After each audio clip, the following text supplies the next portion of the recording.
More pirates! Yar!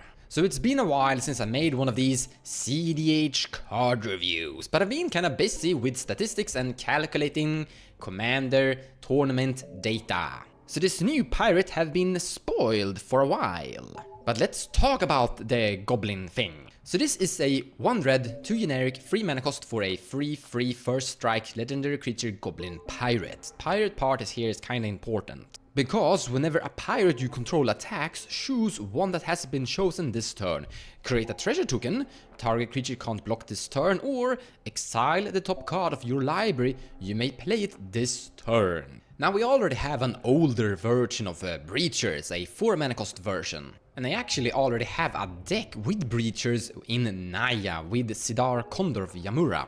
The basic idea is to use your 2 commanders here, Breeches to gain value by punching people's face, and Sidar to make your 2 power creatures unblockable. And this is something of a value attacker of sorts that kinda fits into that style. But there are more options. Venota. So Venota likes really cheap creatures that aren't humans that can flip into really expensive humans. And once again, this is a value attacker, so yeah. It also helps making your attackers that are going to die go through. So one of the problems with Venota sometimes is that your opponents have blockers that can kill your attackers, which means you can't really attack anymore. But with this Breachers, whenever this thing is attacking, you can make some creatures unable to attack, which means that you can basically attack through a Tasigur, through a Kenrith, or through that really big Crom or whatever blocker they kinda have. But you also gain value. You gain a treasure or you gain a card draw. And there already is a bunch of pirates in this format.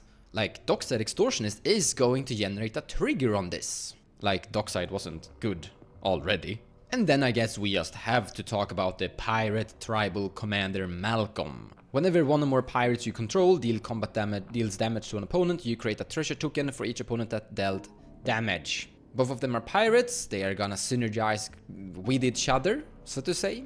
And this is gonna sound strange, but just like the thumbnail actually suggested, pirates have been something of the strongest tribal in Commander. I mean, we did ban this pirate.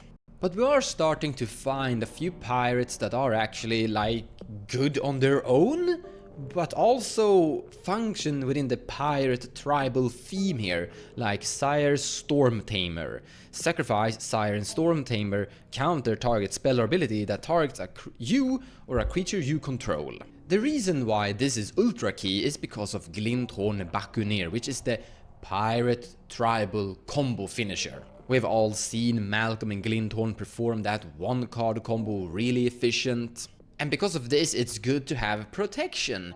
Cards that will protect your Glinthorn Bakuneer, and Sire Storm Tamer is doing a good job for the low amount of mana you're paying for it to protect that miniature pirate. But that Sire Storm Tamer will now do more work and synergize within the pirate tribal deck, you could say. So whenever Sire Storm Tamer and Breachers attack, you're getting 2 Breachers triggers here. And if your Malcolm is also joining the punch, then you're accumulating more value. You're removing a blocker, well, which in this case you probably don't need to, because I mean, Breeches has a first strike, free attack, so that's usually getting through, and these 2 other guys have flying, but still you're removing a blocker. Sometimes people have flying creatures, and as you can see here, you wanna spread out, but you're also generating treasure and a card draw. Both mana and card draw at the same time, that's very good inside this format. And one thing Malcolm is usually lacking is card draw, so it's good that we're improving on that point, something at the very least. But ultimately, how good is this actually? There is a card I would really like to compare this thing with, and that is Dark Confidant. At the beginning of your upkeep, reveal the top card of your library and put that card into your hand. You lose life equal to its converted mana cost. This has been viewed as a great cEDH staple for a long period of time. However, people are more or less starting to cut it from their decks for a very good reason. The format is speeding up quite a lot, and the amount of turns are decreasing by average a tiny bit. And that means that these value engines that perform something during once each turn is limited and are decreasing in efficiency and value. While a card like Rhystic Study is becoming a stronger and stronger value engine just because more spells are naturally being casted in the fewer turn count. Remember that. Currently, value engines that generate value from a trigger that can trigger multiple times during an entire turn cycle are better. So even though I have to say I really like this thing, I'm not so sure. The mana cost isn't that bad. If you get this into play turn 1 with a mana crypt or turn 2 with a soul ring, then yeah, maybe. We have seen more and more that exile the top card of your library you may play it this turn is actually kinda fine. Generating treasures is usually really good, and the part where you're removing blockers is cute in other reasons. But I guess we should mention things in that case like Nayela the Blade Blossom.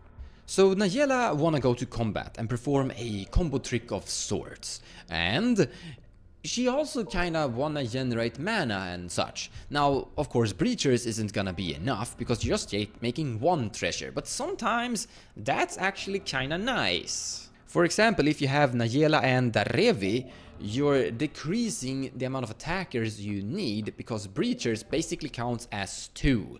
Once when it connects, it's gonna untap something, but when Breeches also attacks, it's gonna generate that treasure. But sometimes, I mean, blockers are annoying and Nayela can't win because there are blockers.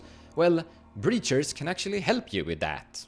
But still, in the end, I don't think this is anything for Nayela at all, actually. What about Magda though? Magda wanna play these 1 red mana dwarves that converts into basically Birds of Paradise when they attack. But she actually doesn't need to play dwarfs. She can play good cards if we are actually valuing this as a good card.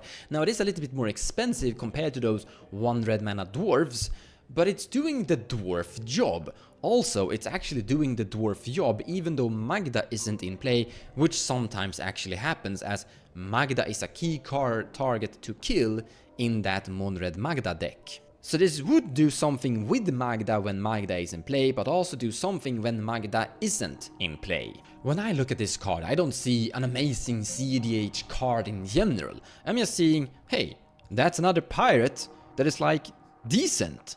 And it's gonna synergize with more pirate tribal. And we already have a bunch of pirates in the tribal concept. Is this actually going to be another upgrade?